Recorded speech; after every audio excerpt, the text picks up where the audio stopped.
mga guys, for today's video magluluto tayo ng pinakbit ng Ilocano. So pakikita ko po yung mga ingredients natin mga guys. So eto guys, may giniling tayo na baboy. Meron tayong bawang, sibuyas, kamatis, tsaka luya. Tapos yung mga gulay natin, meron tayong kalabasa, sitaw, okra, tsaka talong. So hinati natin yung talong sa gitna guys para makita natin kung merong nagtatagong wormies dun sa loob. Kaya ganyan natin in-slice guys. So ganito na rin yung style nung pagluto natin. Ilalagay natin na ganito na. So meron pa tayong repolyo guys. Tapos yung gagamitin nating bagoong na isda. So ayan guys, magsimula na tayong maggisa.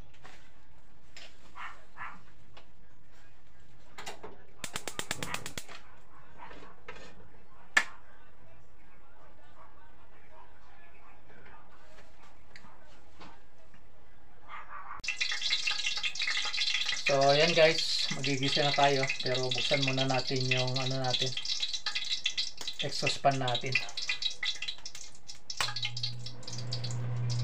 So bawang muna tayo.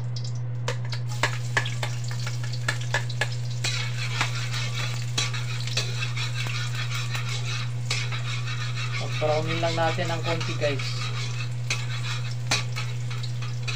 Okay, sibuyas.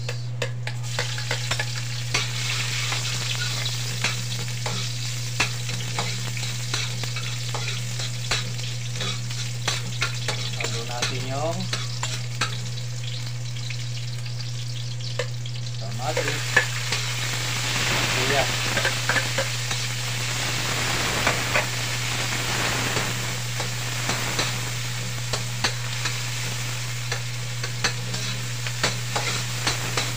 So gisahin lang natin siya mabuti. Saka natin ilagay yung karne, yung giniling na baboy.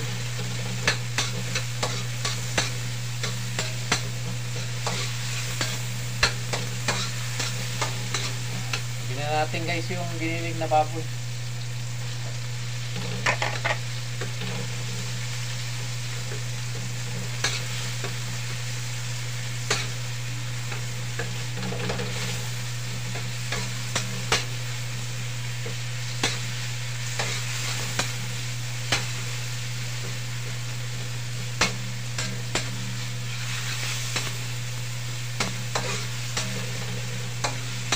Bango guys.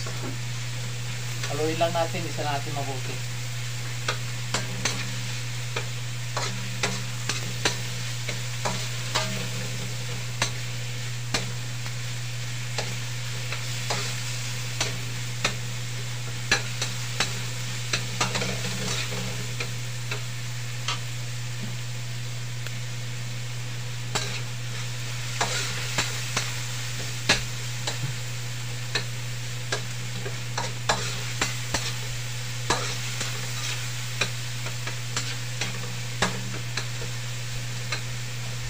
Ayan guys,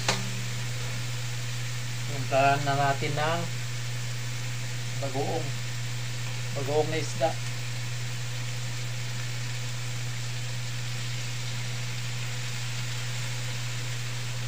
So tansya lang mga guys, saka natin timplahan na ng bitchin.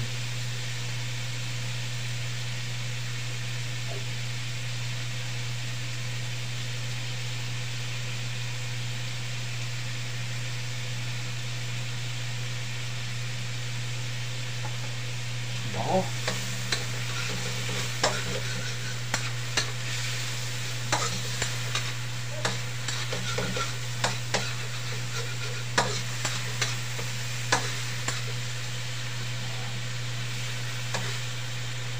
So ito guys, lagyan natin siya ng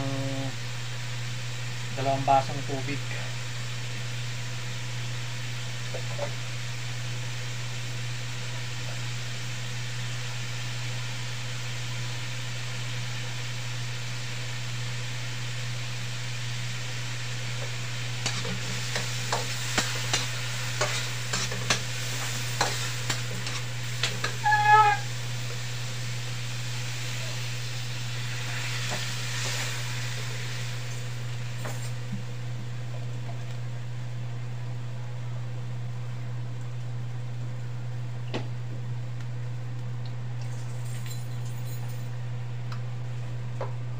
Pakuluin lang natin guys pag kumulo.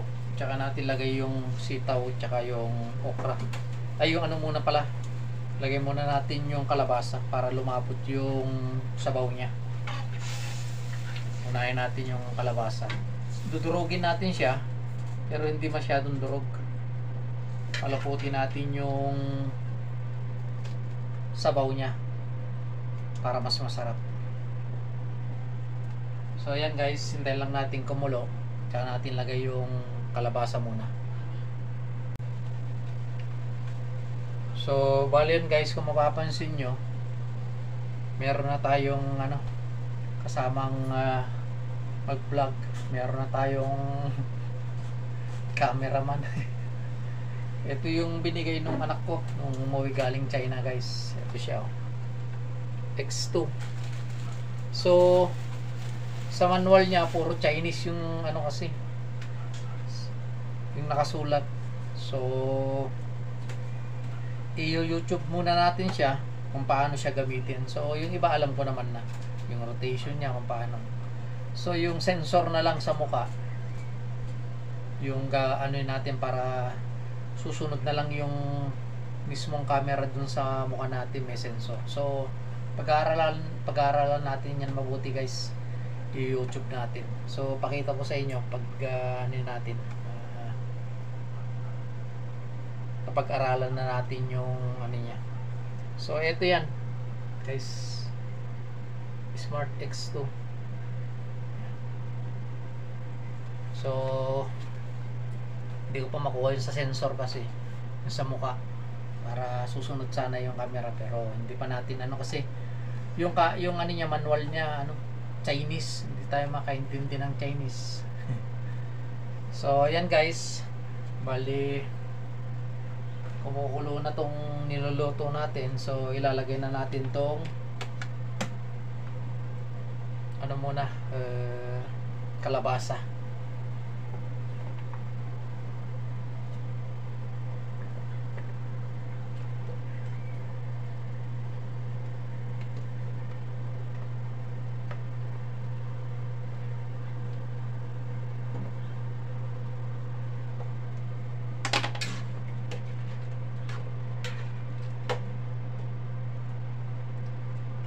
So ayan guys, hintayin lang natin na lumambot yung kalabasa, tapos dudurugin natin siya. Hindi naman masyadong durog na durog, may matitirang, may konting buo para mag ano siya, mag lumapot yung sabaw niya guys, para mas masarap.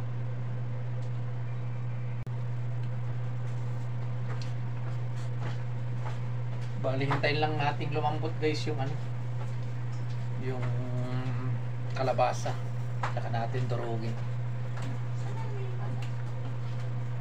So kung mapapansin nyo guys, dun sa lahat ng video ko, yung ginagawa na ina-upload natin mga video, hindi ako naglalagay ng mga special effect gaya ng mga tumatawa, sumisigaw, para original na original yung dating ng video na i-upload natin guys.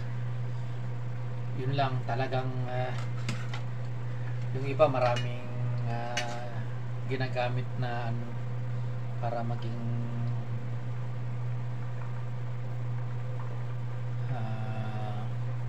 mas ano yung video nila, pero tayo guys hindi na tayo gumagamit ng mga ganun. So gusto kasi natin guys na maging original talaga yung video natin, maliban na lang dun sa intro nung video natin guys, yun lang yung nilalagay ko.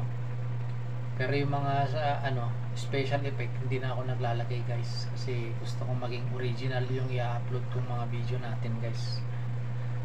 So ayan guys, hintay lang natin lumambot yung kalabasa, tsaka natin durugin yung iba para maging malapot at lumasa dun sa sabaw niya.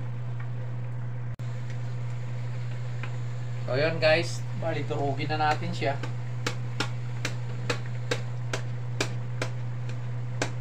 Ayan, malambot na.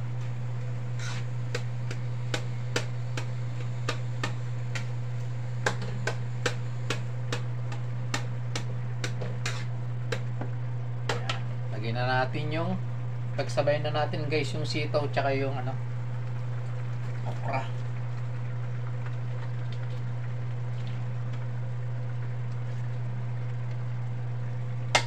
Tapos mamaya pag medyo half cook na yung ano natin, sitaw tsaka okra, lagyan na naman natin yung talong para hindi ma-overcook yung niluluto natin guys. Tapos hinahalo natin, durugin pa natin yung mga kalabasa. So papakita ko sa inyo guys mamaya yung outcome nitong niluluto natin.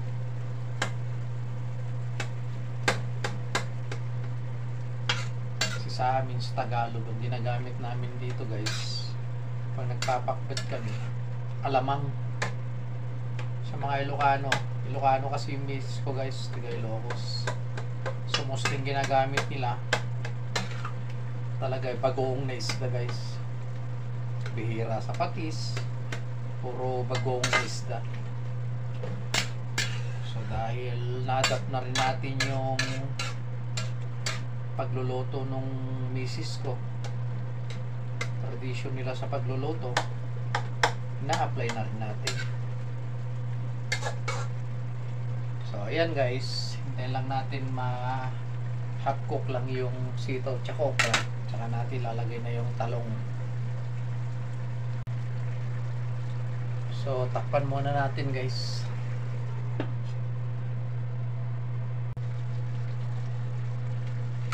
So ayan guys, lagyan na natin tong talong. So hinati lang natin sa 4 yan, ganyan guys. So hiwalayin din natin.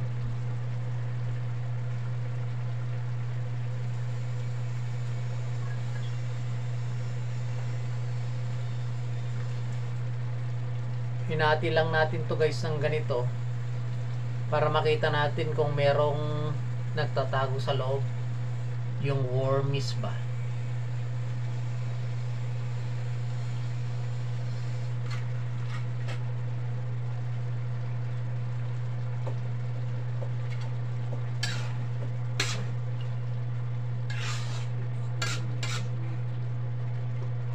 So ayan guys, takpan muna natin, hintayin lang natin maging half cook ulit yung talong, tsaka natin lagay yung repolyo guys. So ayan guys, ilagay na natin tong repolyo. Saglit lang maluto tong repolyo guys.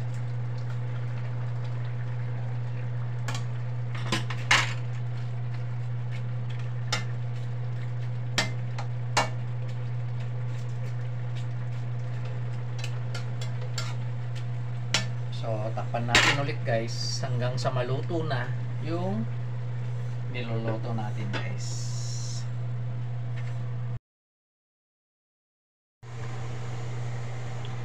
So ayan guys, tignan natin. Oh, ayan guys, luto na guys. Oh.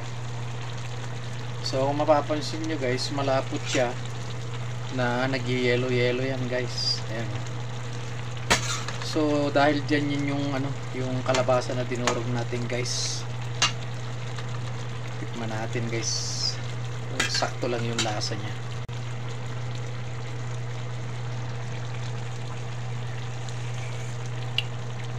Sarap guys, manamis-namis. Tamang-tama yung timpla. So luto na yan guys, patayin na natin.